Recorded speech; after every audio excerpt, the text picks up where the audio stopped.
y no le llega perfusión a los tejidos. Es la incapacidad de la circulación para aportar oxígeno a la respiración celular y para mantener, por lo tanto, la función de los órganos, y la incapacidad celular para obtener suficiente oxígeno en relación a sus demandas. Y ahí les puse un par de consensos, 2001 y 2014, último que hay como del 2021. Pero los del 2014, 2016 es lo que se usa. ¿Y qué tiene que ver?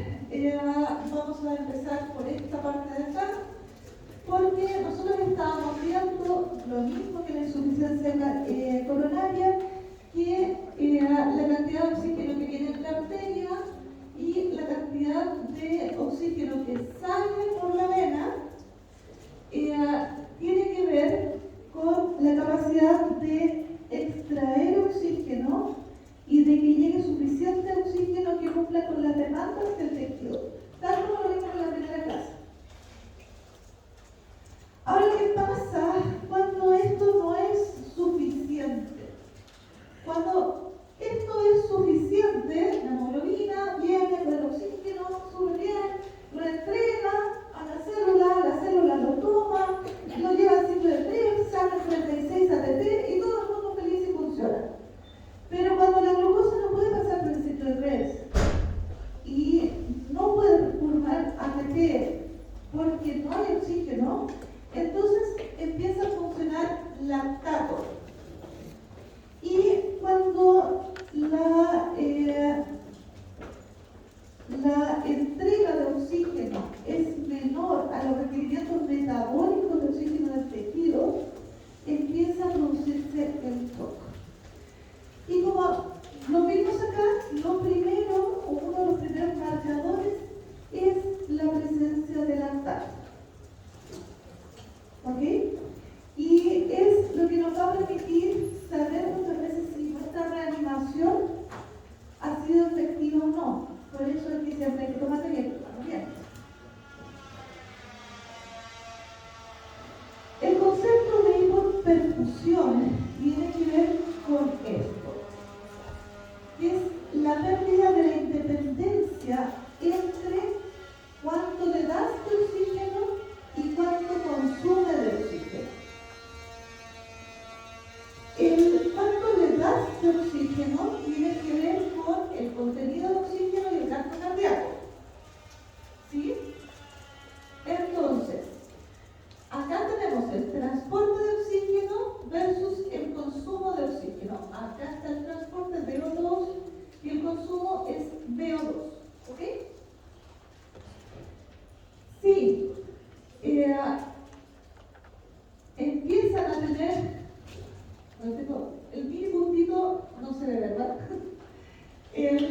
A ver, hay un nivel crítico en que en la medida que transportas más oxígeno, o sea, en la medida que consumes más oxígeno, se transporta más oxígeno.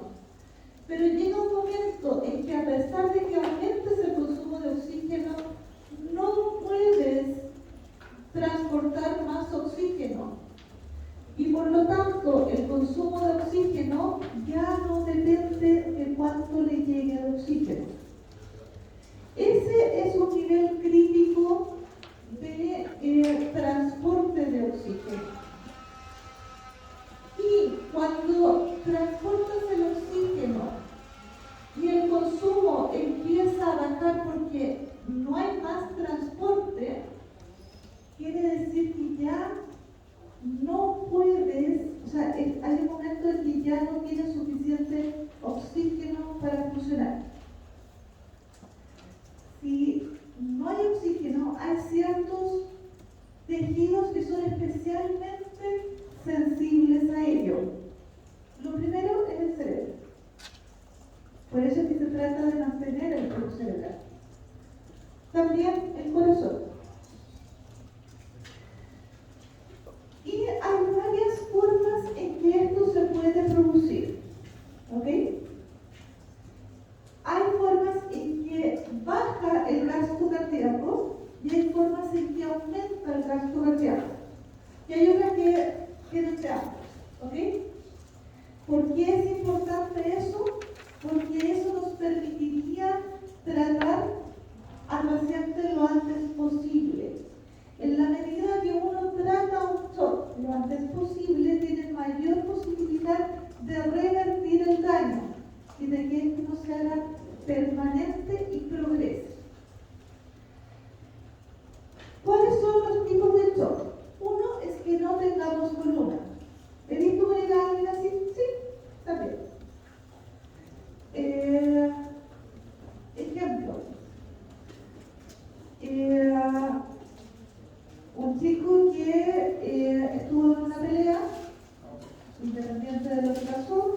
recibió una puñalada en la arteria brachial, llegó a la aorta central comprometido de conciencia, lo vimos por todas partes, de repente, de acuerdo, y por eso les digo que yo sé lo que es la presión arterial. Mientras lo examinaba, levanto el brazo, se desangró, hipovolemia, aunque lo supieron inmediatamente al pabellón. Llegó un momento en que era tal el débito de oxígeno, o sea, el debe de oxígeno, que su shock fue irreversible y falleció poco después de reparar su arteria brachial. Shock cardiogénico, lo típico, infarto agudo miocardio extenso con una placa obtrusiva de la coronaria del tronco común, de la coronaria izquierda. La virtud capilérico. Shock obstructivos, pericarditis obstructiva, constrictiva. ¿Lo he visto? Sí. Pacientes sin antecedentes de artritis reumatoide, y lo vi también, que fue la primera vez que alguien me preguntó si alguna escuchaba cosas malas, sí. En alguna oportunidad, tenía la edad de ustedes, ni siquiera me había recibido nada, estaba haciendo voluntariado, y le puse el estetoscopio a un paciente que venía llegando, que acompañó a su hijo que estaba muy mal y lo habían apuñalado. Y él tenía dos apuñaladas. Y le pongo el estetoscopio y suena. ¿Saben qué es eso?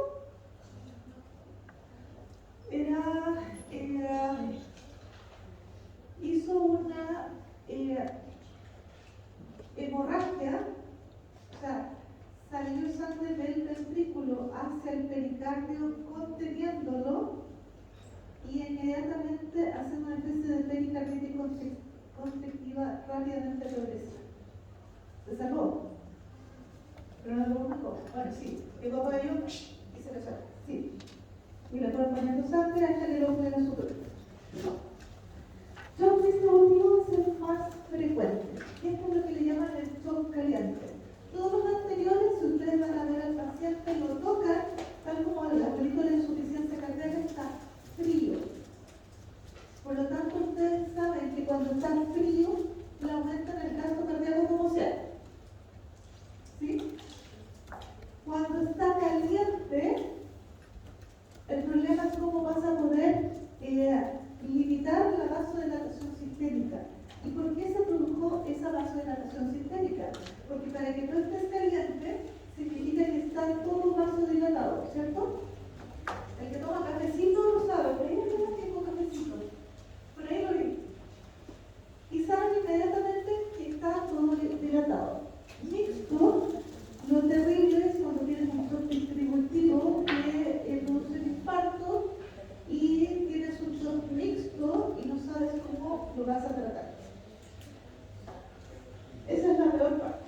Entonces, ¿qué es lo que hace generalmente en el caso de la mayoría de los shocks?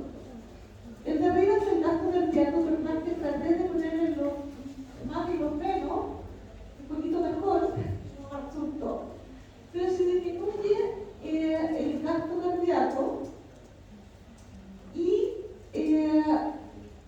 esto puede ser una disminución del gasto cardíaco post-cardiogénico, por ejemplo, una pericarditis constrictiva, eso va a hacer que disminuya aún más el gasto cardíaco, que necesita más oxígeno, pero para eso aumenta el tono simpático, aumenta el péptido natriurético y aumenta el sistema de requerimiento de aldosterona, por lo tanto trata de mantener el volumen, y eso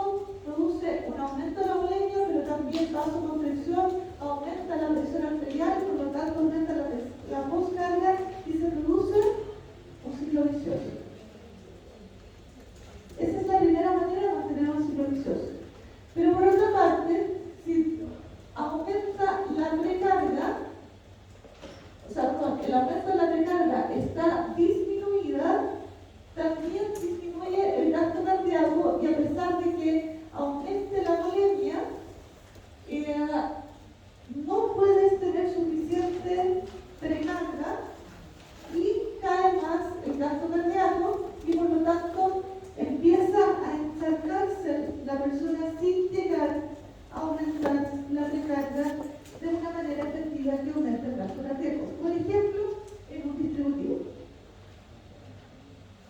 Todo se va a la periferia, nada llega de vuelta al corazón.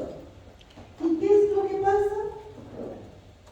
Que, por ejemplo, esto es la presión arterial y el gasto cardíaco. De un 100%, si ustedes empiezan a bajar la presión arterial, porque le están sacando sangre a un paciente, al igual que el que yo les conté por hipovolemia, si ustedes pierden en forma aguda más de 1 litro, empieza a bajar la presión arterial. Y puede bajar la presión arterial rápidamente si ustedes ya están acá de sus 2 litros. Y en ese momento se van a presión cero, shock, y no hayan cómo revertir. Entonces, ¿cómo clasificamos los shock? En general los clasificamos el 1 y el 2 que habíamos visto, 1, 2 y 3 hipovolémicos. El hipovolémico claramente es porque la precarga disminuye y por lo tanto disminuye el gasto cardíaco, y como disminuye el gasto cardíaco y aumenta la resistencia vascular sistémica, la presión arterial trata de mantenerse, pero empieza a bajar finalmente a menos que reponga ese producto. En el caso del cardiogénico, que tenía que ver con el shock cardiogénico y el shock obstructivo,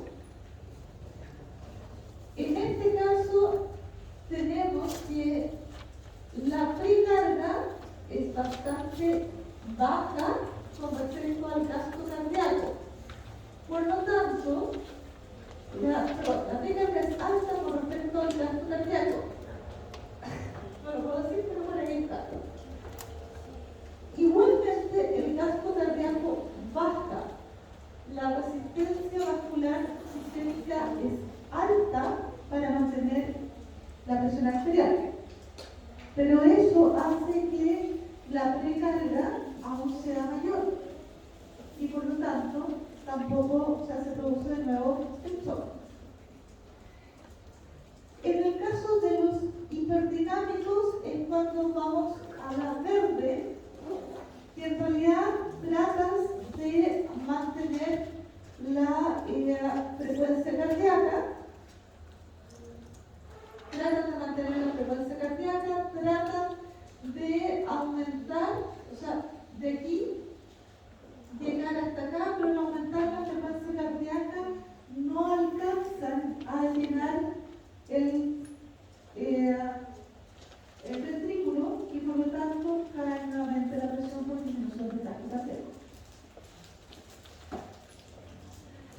Ahora, ¿cuál es el problema? El problema es lo que vimos al principio. Es esto, que de alguna manera llega un momento en que la compensación de la hipovolemia, baja del gasto, aumento de la presión o disminución de la resistencia vascular sistémica hace que el consumo de oxígeno ya dependa absolutamente del transporte, y el transporte se hace insuficiente. Cuando caer en esta hipoxemia que es refractaria, es lo que llamamos shock. Por ejemplo, el más típico es el shock séptico, ¿ya? Que es un shock distributivo donde, a pesar de todo lo que le pongan de fluidos, y se preconizaba anteriormente que fueran al menos 2 litros en la primera hora y 1 en las siguientes 2, a pesar de ello la presión sistólica se mantiene menor de 90 o ha bajado demasiado con respecto al basal, Recuerden que los hipertensos siempre funcionan con presiones superiores al resto. Y en ese caso, las funciones orgánicas habituales no se pueden mantener. Llega un momento en que la activación de las caspasas, la activación de las proteasas, que es irreversible y empiezan a fallar los órganos.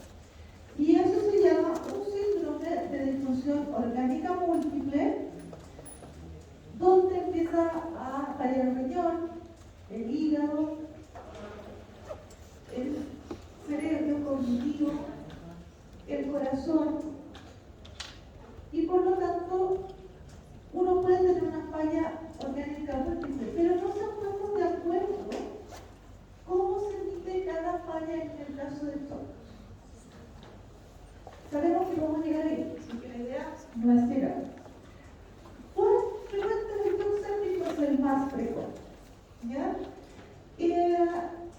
Sobre todo en la UCI o en la UPC, donde tiene que ver mayormente con la comorbilidad, es la principal causa de muerte en la UCI, ya sea en pacientes médicos o los que ahora recién.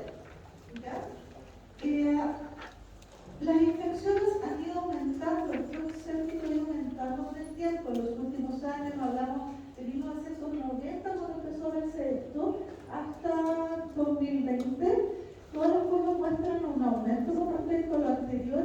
Piensa que puede ser referente a la edad de los pacientes que ingresan actualmente a la UCI y que antes no ingresaban, se morían antes de ingresar incluso al hospital. En general se da principalmente por gérmenes gram positivos, entre ellos el principal es el estafilococo. En segundo lugar, por gérmenes gram negativos, entre ellos el principal son las pseudomonas. Y los hongos vienen muy abajo, pero son los que más han aumentado en el último tiempo, dependiendo de los tratamientos actuales. ¿Cuál es la incidencia? Tienen que pensar que entre 750 y 1 millón de personas tienen este tipo de problemas en Estados Unidos, aumento de 9% por año, y la mortalidad en las primeras 3 semanas, al menos en Chile, que es un promedio, es sobre el 20%. Solamente el 20%. La muerte se da principalmente a la hipotensión refractaria y las fallas orgánicas múltiples, y mientras más órganos caigan, más es la posibilidad de que se muera. ¿Por qué? Porque la cerebralidad tiene que ver primero con que se produzca este síndrome de respuesta inflamatoria sistémica que ya no se utiliza realmente. El año 2006 era lo que la llevaba, lo que decía que la fiebre mayor de 38, menor de 34, o que la leucocitosis o leucopenia tenían un rol fundamental en el desencadenamiento del shock o de la sepsis. Sepsis cuando ya hay disfunción de órganos, cuando hay una alteración sanguínea más allá de, por ejemplo, solo una infección, ¿ya? Cuando sigue siendo respondedora a volumen y a tratamiento. Cuando es un shock séptico, cuando ya no responde al tratamiento, se eleva el lactato y aumenta, por lo tanto, la posibilidad de muerte. La sepsis es la respuesta deleteria e inadecuada del huésped a la infección. Si esto lleva a falla de órganos,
entonces va a llegar a una lesión orgánica, o sea, sistémica, con hipotensión, daño pulmonar, daño cardíaco, renal y finalmente la muerte. ¿Qué es lo que se piensa? Es que hay un reclutamiento y una coagulación y función de NEX, pero que de alguna manera las células innatas se equivocan al presentar. Es una de tantas hipótesis. Es una interacción entre el patógeno y el receptor que produce una inflamación, vasodilatación y procoagulación. Y la inflamación hace que no se produzca bien la energía. Y eso además hace que la microcirculación tampoco funcione. Y eso además, si no se puede usar energía y no le puede llegar sangre a los órganos como el riñón, como el corazón, como el pulmón, significa que empiezan a fallar. Y eso significa que se va a producir una vasodilatación patológica, y esa vasodilatación patológica va a llevar a que todo nuestro volumen se distribuya malamente, y eso significa que disminuye la volemia, porque además hay capilar líquido. Sale plasma hacia el intersticio sistémico.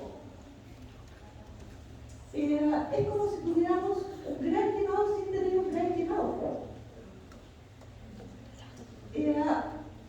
Y eso hace además que al disminuir el volumen circulante efectivo, ¿quién motor no puede andar en seco?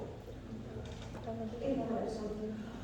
Por lo tanto, tampoco puede mantener el gasto cardíaco, por lo tanto, tampoco puede mantener la presión arterial. Y eso lleva entonces a una depresión miocárdica. Sabemos que el 50% tiene una disfunción miocárdica mixta, sistólica y diastólica, que es máxima a las 48 horas. Es decir, el paciente que te llegó a ti como enfermero en la UCI, ese, tú sabes perfectamente que a las 48 horas va a ser lo peor, va a ser el infierno. Por lo tanto, quizás se ve muy bonito, pero 48 horas más no va a estar tan bonito. Por lo tanto, lo tienes que invadir ahora. ¿Te puedes encontrar en la vena arteria? No. Y no tiene una isquemia global, sino que hay una serie de mediadores que están suprimiendo el corazón, alterando el ciclo de, los canales de calcio, produciendo disfunción mitocondrial, cambios metabólicos, tienen pequeños coágulos en la microvasculatura para hacer pequeños infartos, incluso disfunción autonómica también. Y eso significa que en el caso de la extracción física de oxígeno, nuevamente tenemos el transporte y el consumo, hay una extracción fija de oxígeno, pero en el caso de la sepsis, aunque aumente el transporte de oxígeno, llega el consumo a un plató, y por lo tanto la extracción ajustada de oxígeno empieza a disminuir. Eso es prácticamente todo lo que les tengo que contar del shock.